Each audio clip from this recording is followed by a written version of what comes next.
parent watching their kid, but that's how you are with your brother when you see him go. So I checked in, what level are we at? You said 10. 10 out of 10, nervous, not well. And I almost checked in after 4 innings, but I was like, I'm going to let it ride out. I'm glad you did. Yeah. I'm glad you did. There was a lot going on in case you missed it during that whole game. A lot going on. But that game itself was nuts, and it got underway with the Mariners getting a few runs early in the game. Mariners came out hot. The magic of the rally shoe definitely continued from what they had last series, and they just came into this ALDS with a lot of momentum, put up a bunch of runs earlier. So shout out to them for getting going quickly. But every single time, it felt like the Astros would get back into it. They'd score a couple of runs. You'd think, okay, the Astros are within reach now.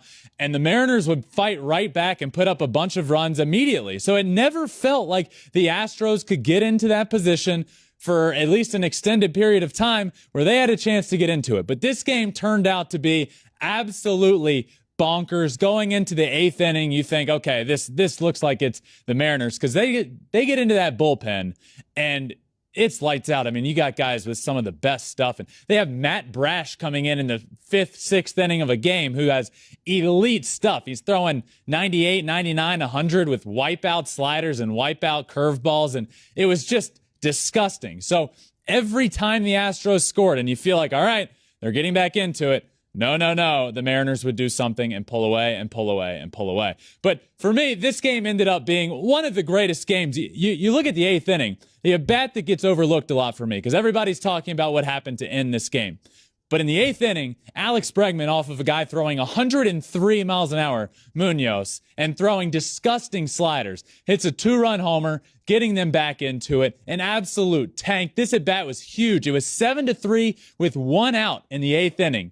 And Alex Bregman takes him deep. That was huge. They end up cutting it to 2, and then the game goes to the 9th inning. And this is where everything just... When I say this, that this was one of the greatest postseason games, it was because both teams played so well. The offense was good. There was good pitching throughout. In that 9th inning, what the Astros did, and you know what? It started with Hensley. That's where it started. With that walk, a rookie, pinch hitting, his first playoff at bat. And you know what? For all the flack and all the... Dusty Baker gets a lot of flack in postseason games with what he does on the managerial side. We got to give him credit here. This is a rookie that had no postseason experience, and in his first postseason at bat, he puts together an incredible at bat. Ends up walking, gets on base. Jeremy Pena has a great at bat after that. And then Yordan Alvarez. And for those that didn't see it, Yordan Alvarez hit a home run with 2 outs in the 9th inning. They brought in Robbie Ray. Robbie Ray comes in, the reigning Cy Young winner in the American League, comes in just to get Yordan Alvarez out. And Yordan hits an absolute missile of a home run to right field to win it. Recorded the second walk-off home run in postseason history by a team down to its final out, only Kirk Gibson being the other one. But get this. This is a wild stat. This is the only walk-off home run in postseason history with a team down by multiple runs. Only time in history that has ever happened. Yordan Alvarez for the Astros. Truly an unbelievable game. There are a lot of talking points, but from start to finish, no matter what side you're rooting for, obviously Astros fans end up going home the happier side. But this was a very, very well-played baseball game between two fantastic teams. But the way the Astros in the 8th and 9th inning put those at-bats together against dominant relievers, that was some of the best at-bats in such a big game in back-to-back innings that I have ever seen, and I don't say that lightly. It was impressive. It almost felt like, because we talked about this a lot, what kind of effect was it going to have the number 1 and number 2 seeds having 5 to 6 days off of rest? We saw it in the first game, and we kind of saw it here with Mariners coming in with that Mariner magic that they had coming off of that wild card series. They came in firing, and it almost took the Astros halfway through the game to really get their groove back, to really become the Astros again. And then we saw that in the 8th inning, chipping away. The 9th inning, I just had that gut feeling Yeah. The moment Alvarez was coming to the plate, I was like, he's going to hit a walk-off home run. At that moment, they had that momentum. They had the hits, and they had things going in their favor. And the Astros, they did what the Astros do. Win. I almost don't. I don't let that moment build. And this goes back to something that I have talked about so many times, and it's over-managing in October. Okay, I feel like the calendar turns to October, we start playing baseball, and managers start pushing the panic button and start doing things they've never been done before. You know how many save opportunities Robbie Ray has had in his career until tonight? 0. This was his first career save opportunity. He comes in as a starter. The reigning AL Cy Young winner comes in relief in a situation he's not comfortable with, lets the moment build. The whole time we're in commercial break, the whole time Robbie Ray is warming up, it allows everybody to be, whoa, this is a moment. Robbie Ray, Yordan Alvarez. And it's a moment that Robbie Ray isn't comfortable with. So why are you bringing him in that situation? It's a typical case that we see time and time again in October of over-managing. You have one of the best bullpens in all of baseball. You have guys out there throwing 103 miles an hour with some of the nastiest sliders in the world. Trust them to get the job done as you have all year long. Don't bring in Robbie Ray as a lefty specialist when he's never done that. He's never been in a save situation in his MLB career. This is the first one. It doesn't go well. Yordan ends up hitting that walk-off, and it was one of the bench of the Astros was going insane. You could feel how special it was for them. They were going nuts. This was a fantastic baseball game, and I'll say it again and again. What Hensley did in that 9th inning as a rookie and his first postseason at bat, working that walk against a guy throwing upper 90s with nasty stuff. Sewald has been great all year long. For Hensley to have that at bat he did, you obviously can't say that's the at-bat of the 9th inning because that goes to Yordan. But every at-bat leading up to Yordan was very, very impressive. And this game was this was one for the ages. It really was. This is what October baseball is all about. That's the kind of hit and walk-off win that changes the series. Like, that set the tone potentially for the rest of the series. Now, did you have a chance to talk to your brother? Did he share like kind of what the vibe was after the game on the field, in the clubhouse? Yeah. I was talking to him shortly before we went live here, just talking about the game, and the emotions from everybody involved it was a special night. And I think you could see that down on the field. But he just said, like, the speech in the locker room after, the emotion from the players, like, this is he said it. He's been a part of some of the greatest postseason games of all time. You know, you look back in his Tigers days, the Maglio Ordonez walk-off grand slam to go to the World Series, that game against the Dodgers in 2017 that was back and forth and back and forth. And this is up there for him. And this was an incredible game. There is no doubt about that. And just a truly spectacular night. And it left me saying, once again, who's your daddy? Who's your daddy? I got my signature Yordan Alvarez shirt, and as we all know, in good fun, I think I've worn a Mariners shirt on here like 2 of the last 3 shows. Yeah. The fun differential shirt. The Mariners are very fun, and they are very good. But whenever somebody deserves it, I wear a shirt of theirs. And you can't tell me that Yordan Alvarez doesn't deserve it. What a game. What a night. And we will be remembering this game for a long time. The hero of the game. And also a reminder that no lead is safe in the postseason. We have seen some crazy comebacks. This might have been close to the craziest one yet. Yeah. I mean, the Mariners were part of the 8-1 one. But, like, they're both, Mariners were a part of both of them. Exactly. So, what a game. And I know you mentioned that the Mariners carried that momentum in, and the Astros, it seemed like it took a little while. Mm-hmm. We might be talking about that a little bit more because the bye in the first round seems like it may have affected a few teams here, and it certainly looked like it took the Astros a couple times through the lineup to really, really start clicking. But when they did start clicking, it was in that 8th and 9th inning with some of the most impressive at-bats. We cannot overlook the Alex Bregman at-bat either, off Munoz throwing 103 miles an hour, an absolute tank, getting them back into it. So a great game there. It was fantastic. It was madness, and that is what October baseball is all about. It's so fun. You know what who the bye didn't affect, though, today? Oops. Who? The Dodgers.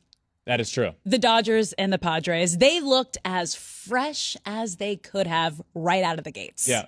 You know, when you look at a team that's the number 1 seed and they have a bye, like the Dodgers did tonight what they were supposed to do. Mm-hmm. They come out as the higher seed. They score early. They score often. And then you never really feel. There was maybe 1 or 2 occasions where you felt like, all right, the Padres are getting back into this, but they'd shut them down. Julio Urias tonight did a fantastic job. Even when he got into trouble, he limited the damage. And the number 1 seed looked like the number 1 seed, and there wasn't much rust. And we saw Trey Turner come out immediately and say, what first-round bye that had us not playing for a week? I'm just fine. I got to be honest, these Dodgers-Padres matchups really feel like a big brother, little brother. Hey, I'm just being honest here. The Dodgers have the Padres number. They just haven't figured out. Sometimes the little brother has the big brother's number. Okay? Okay. So that was a little brother. Little brother sometimes. Look, the little brother, big brother analogy, not the show for it, Alex. That's the feel this matchup has. The Dodgers beat the Padres 14 times. Padres won 5 times during the regular season. That's dominant. That's dominant. Maybe more. It has to be a mental thing too. They just have their numper. They just got it. Maybe it's more that the Dodgers are the Padres' Padre. Oh, much less. There you go. Little less of little brother, big brother, but they're the Padres' Padre. Maybe. But it really was a good game. Trey Turner is a stud, gets the scoring started quickly, and the pitching of the Dodgers did the job. Urias tonight was really good. For a while, it seemed unhittable. Mm-hmm. But even the relievers they brought in, they shut the door when they needed to. And it ended up being a very well-played game on both sides. This was a good baseball game. Final score ends up being Dodgers 5, Padres 3. Padres get that tying run up in the 9th inning, down 2. Shades of the game that we had saw earlier in the day.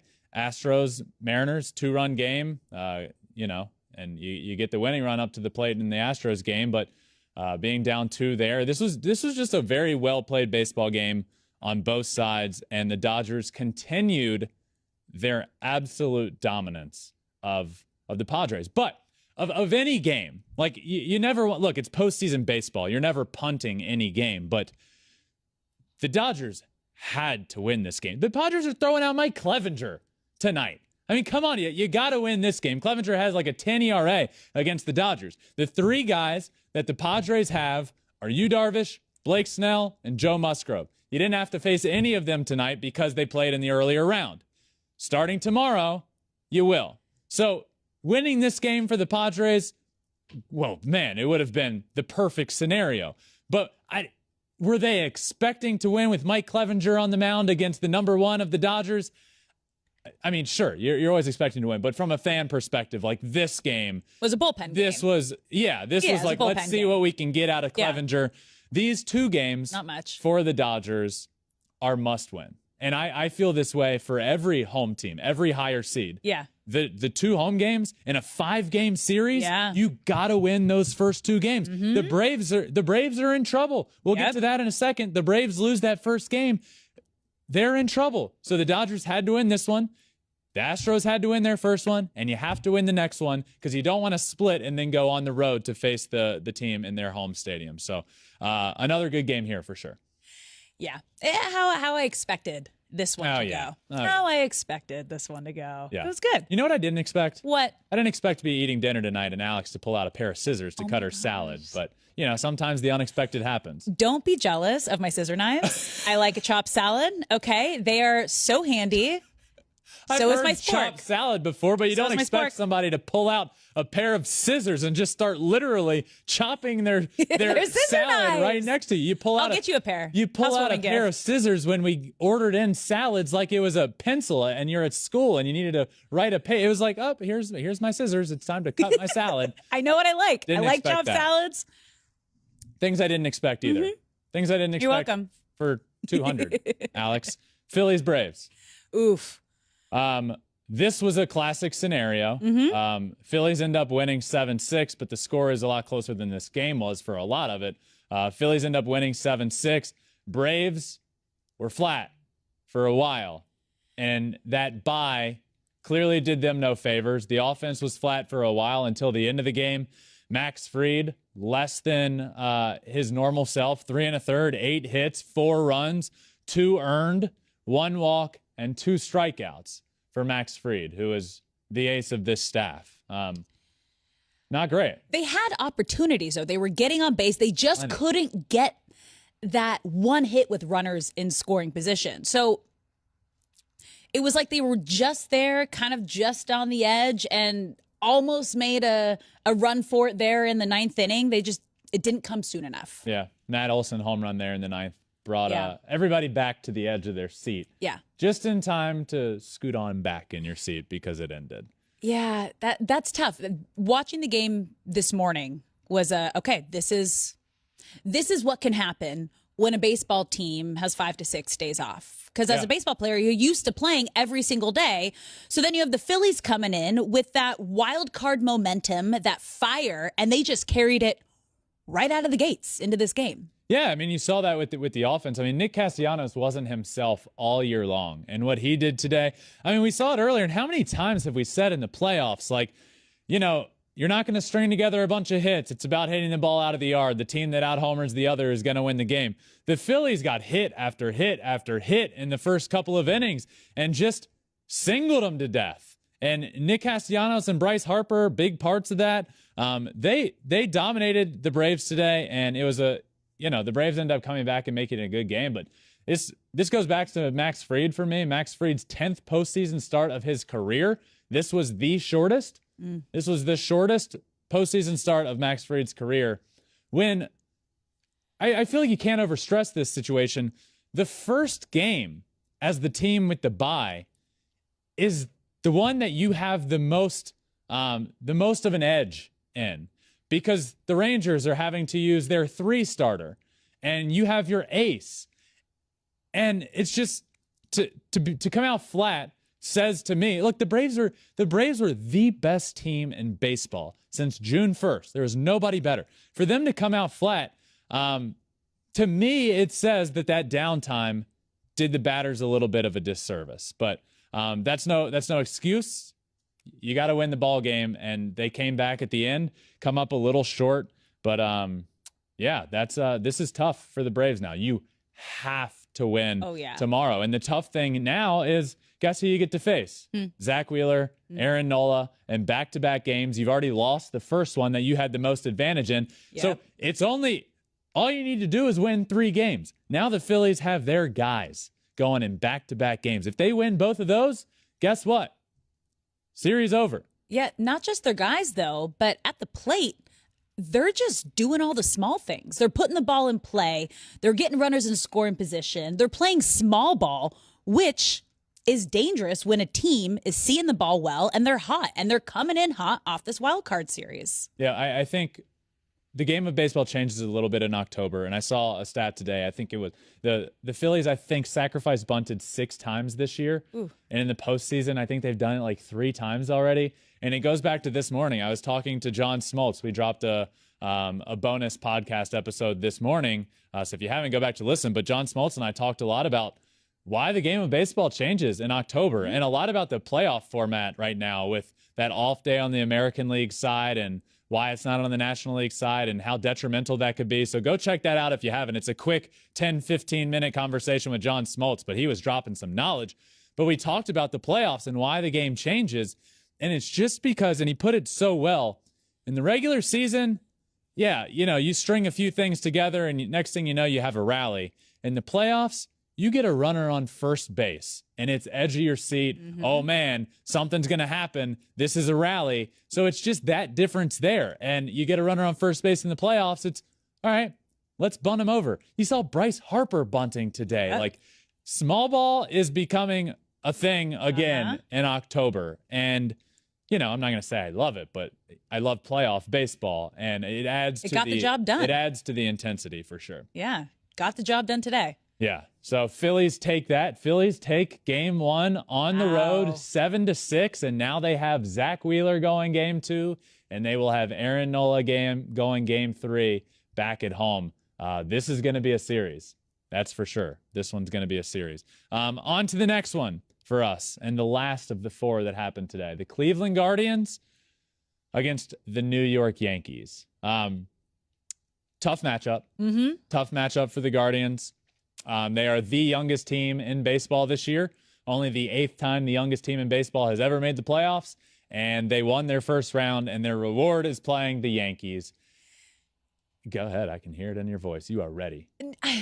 They struck first. They did. They struck first. So you got to give them that. They got on the board first. And then the Yankees look great. Bats look great. Garrett Cole looked great. They're just the stronger, more experienced, better team. Think about, like, I know this team is playing fearless. This team is in the Guardians. They're young. They weren't supposed to be here. Like, you're playing with house money almost. Yeah. But that changes a little bit when you walk on the field of Yankee Stadium. In the postseason. Yeah. And I have been fortunate in my life to experience a lot of playoff baseball in a lot of different stadiums. And playoff baseball in Yankee Stadium is special. It is a special environment, and it is kudos to that crowd. New Yorkers do it right in October, and Yankee Stadium in October is something that is, I hope everybody gets to experience it someday, but it is something that no matter how fearless you are, no matter how young you are, it gets to you. And I want to share a quote from Garrett Cole talking about the energy in the crowd. He said, when you feel the crowd or the energy, sometimes it can become a little easier just to quiet things down. They were in on every pitch tonight, and what a wonderful experience it was to have them behind us. Because when you have the crowd like that, it just can motivate you to a next level. I was watching something early in the game. It was like the first or second inning, nobody on base, and everybody's standing. Yeah. And that's playoff baseball, and you'll see that a lot around the league. But Yankees fan, like, they were in it for every pitch. Yankees fans are going bonkers after Anthony Rizzo's 2-run blast. If you're watching this and not just listening, I mean, beer going everywhere. This is madness. We see this a lot we're starting to see it more and more in college baseball, at like those SEC schools, like beer showers when home runs happen. And it's so cool. Like, I love these moments. Imagine yourself being a guy or a girl that bought an expensive ticket to game 1 of the playoffs in New York, and you're sitting out in the bleachers. Anthony Rizzo hits a home run. You're chugging beer. You're throwing it in the air, and you leave the stadium with the musk of Bud Light on you. And you're just like, this was a night I will remember forever. It smells like a win. It feels like a win. Yeah. Players are covered in beer after they win big series. So for fans to do that, and those are expensive beers. Those are $12 to $15 to $20 beers that they're spraying everywhere. So well, big moment. At your favorite Dodger Stadium, a beer is like $20. So don't be jealous. I'm not jealous. I'm just like, so Yankees end up winning that game 4-1. As we said, the Guardians strike first on a Stephen Kwan home run. So they scored run number Kwan of the game. See what I did there? Yep. No, keep it going. It's a pun. It's like a play on words with his name and number. Got it. Okay. Yeah. And he sprinted around those bases. Yes. Yeah. They ended up, that was it for them. Yeah. That was run number 1 and only run. So Stephen Kwan, by the way, what a year. But that was it for the Guardians. 4-1, Yankees win. Josh Donaldson in this game had a moment. Such a weird moment. Hard hit ball to right field. Ball hits off the top of the wall, like the very corner. Bounces back in. Looks like to the naked eye, I guess it looks like it's a home run, but it comes back. But Josh Donaldson went into full-blown home run trot. High five to the first base coach. I'm running. Oh, what do you mean the ball? What? I'm out. This was a wild play, and I'm not really sure why he thought that looking back on it, because it bounced back into the field. To me, it never screamed like, oh, that's a clear home run. I mean, watching this now, it hits off the top of the wall and bounces right back in. So, look, Josh Donaldson raked tonight. He played well, but this was just one of those moments that left you scratching your head, especially early on. This was a 1-1 ball game, fairly, in the middle of the game. So this was before they really broke it open and it felt like it got out of hand, which came a little later with Anthony Rizzo's 2-run homer. That really felt like game over. And it's because the Guardians' offense isn't the best. That was my key for the Guardians. If they wanted to win this series, they had to hit better than they have all year long. And it's going to be a tough series. Yeah. It's going to be a tough series for the Guardians. Yeah. Cespedes Family Barbecue, our own Jake and Jordan, tweeted, Josh Donaldson, a man who has probably gotten very angry at players who didn't run it out. Facts. But ends up a 4-1 victory for the Yankees. They go up 1-0. This is a tough series for the Guardians, and it started as we expected. So as we expected the Dodgers to do, come out and hold the game. The Yankees pretty much did the same. It was close for a little while, but they end up pulling it out in easy fashion there. So, man, great baseball games today. Just really exciting and left me excited to do this show tonight. It's just so fun to wake up on the West Coast with baseball super early and then just have it throughout the entire day. Yeah. Never stop watching baseball. It was from also 10 to 10. It was cool because I woke up super early, came to studio to talk to John Smoltz, who did the interview at Truist Park. Yeah. John Smoltz is calling the Phillies-Braves series. So 30 minutes before that game starts, I'm talking to John Smoltz. He does it, and then he goes and calls the game. We put out the episode and the conversation with him. So, again, if you haven't, go check that out. It was just posted. So that's it for the games. But, Alex, I have good news for you. Ooh, what do I got? You got points. Hey! Alex is on the board. The 2022 Flippin' Bats playoff draft, where we each drafted a team, and for every playoff win, you get 1 point. I had the first round pick. I had the first draft pick. Then it went Alex, producer Taylor, and then we snaked our way through the rest. So I got 2 big points today. Alex got 2 big points today. And My producer first 2. Taylor, your first 2. Producer Taylor, 1 point today with his who won today for him? Who won for Taylor? No points for Taylor. No points for Taylor. Yeah. Taylor.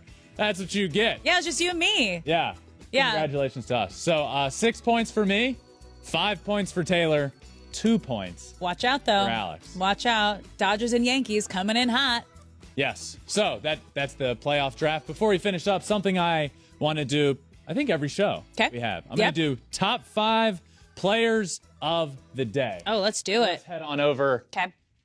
Head on over to the board for today's top 5 players of the day. How's that sound? I like it. All right. We got a lot of good ones today, a lot of big moments. So lead us off. Who's at number 5 for you? Julio Rodriguez. Okay, I was like, where are we going with Julio Rodriguez at number 5. I know the Mariners didn't end up winning this game, but I can't speak highly enough about Julio Rodriguez and the superstar that he has already become. I've been saying all year long, I said it before the year started, this guy is a mega prospect. He is the real deal. This guy will be a star. Julio Rodriguez is a star. He had a fantastic year. He had a 1-of-1 regular season for a rookie, and now we're seeing what he's doing on the biggest stage in October, the first playoff run for the Mariners in 21 years, which is pretty much how old he is, which is insane. 2 for 4 today, 3 runs scored, 2 RBIs, a triple, a double, a fantastic game for Julio Rodriguez. And he hit the ball hard, man. He is fun to watch. Even his outs. I know, everything. All right, who you got at number 4? All right. At number 4, Alex Bregman. Now, Okay. 1 hit today for Alex Bregman. But I was like, But. big one. in the 8th inning, Alex Bregman comes up in a 7-3 ball game. Okay? 7-3. Feels like the Astros have their backs against the wall because guess what? They do have their backs against the wall. And it doesn't feel like they have much of a chance. Felt like they kept clawing back into the game and could just never get over that hump. Alex Bregman got them back into the game against Munoz, who's throwing 103 miles an hour, some of the nastiest stuff in all of the league. The at-bat that Alex Bregman put together there that led to a mammoth 2-run homer to bring it to 7-5 was one of the at-bats of the night for the Houston Astros. And what ended up being a night, the 8th and 9th inning had so many guys, and it started with Alex Bregman. Then it goes to Hensley, who had that fantastic walk in his first ever professional playoff game. To do that, think of the nerves for this guy going up against one of the best bullpens, against a guy with great stuff, to go up in your first playoff at bat and to work that walk he did. Great at bat there. There were a bunch of good at bats, but Alex Bregman's in the 8th, that homer to get the fans, to get the team, to get the game back together. What an at bat that was. And for that reason, Alex Bregman is one of my top players of the day. That at bat was the beginning of the end. The beginning of the end for the Astros to get the win. Yes. Beginning of the end. Thank you. You like my hand movements? I do. All right, who you got at number 3? At number 3, moving on my list, Trey Turner. We mentioned how the Dodgers didn't have much of that first round bye hangover. None. And Trey Turner got that started very quickly with that home run early in the ball game. He had a couple of hits, 2 for 4, a homer, 2 RBIs, a double, a run scored. Trey Turner did it all tonight, as we expect Trey Turner to do. This is the scary thing about that Dodgers lineup. They're all good.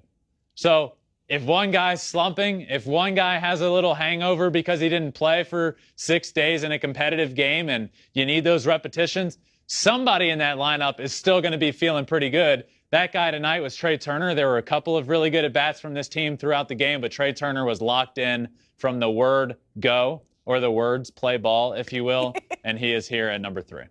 All right, who you got at number 2? At number 2, Nick Castellanos. I mentioned it earlier. Nick hasn't had a year that he is accustomed to having, but he ended up turning it on tonight. 3 for 5 at the plate, 3 RBIs, a double, a run scored. This is Nick Castellanos, we all know. Friend of the pod, Nick Castellanos, might I add. Yeah. A stud of a player, a really good baseball player, a really, really, really good hitter. He's done it his entire career, and then he signs that deal with the Phillies. He comes over, and it's like, okay, these are average numbers he's putting up. When Nick Castellanos, my friends, is not average. But where do you need it the most? You need it the most in the playoffs, and he came through in a big way. 3 for 5, 3 RBIs, and a double. Nick Castellanos had a huge game today. And speaking of a huge game, who's your daddy? Who's your daddy? At number 1? Is my number 1 top player of the day, Yordan Alvarez. What a day. 3 for 5, a homer, the walk-off homer. I'm going to say this again because it's such a mind-blowing stat. The first walk-off home run in Major League Baseball history in the playoffs with a team down multiple runs. Wow.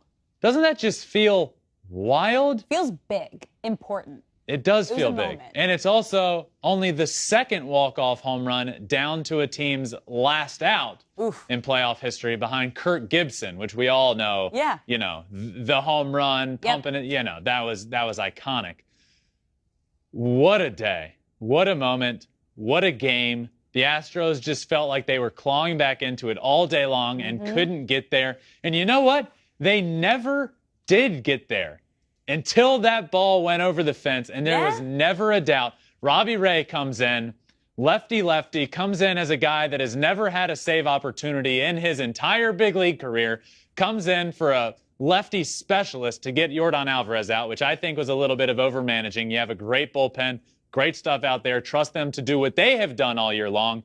Alas, hindsight is 20/20. They did not do that. They brought in Robbie Ray. The moment built and built and built, and the whole world was saying, get to a TV. Yeah. We got Robbie Ray, Yordan Alvarez, winning run at the plate, last out, down 2. And what does he do? He hits an absolute rocket for a home run. Astros walk it off in Game 1. Vital for them with Luis Castillo on the mound in Game 2. Their guys are coming up. But Yordan Alvarez had himself a day. And as usual, when he gets me wearing this shirt, it gets me asking, who's your daddy? What a great shirt. What a great night. So that rounds out my top 5 list. Top 5 players of the day. We'll be doing that every day we have a show. And there will be a lot of shows, throughout the playoffs. A bunch throughout this round.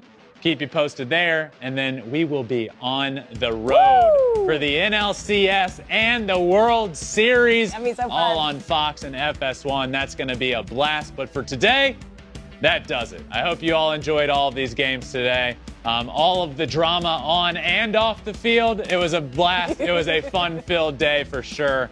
And I hope you all enjoyed it, and I hope you enjoyed this episode as well. Thank you all for listening. Make sure you like, subscribe, Flippin' Bats, wherever you listen to podcasts, Apple, Spotify, wherever it may be, and on all social media, Twitter, Instagram, Facebook, TikTok. And you can watch every single episode on YouTube as well at Flippin' Bats Pod. Thank you all for listening. We will be back soon, and we will see you next time for another episode of Flippin' Bats.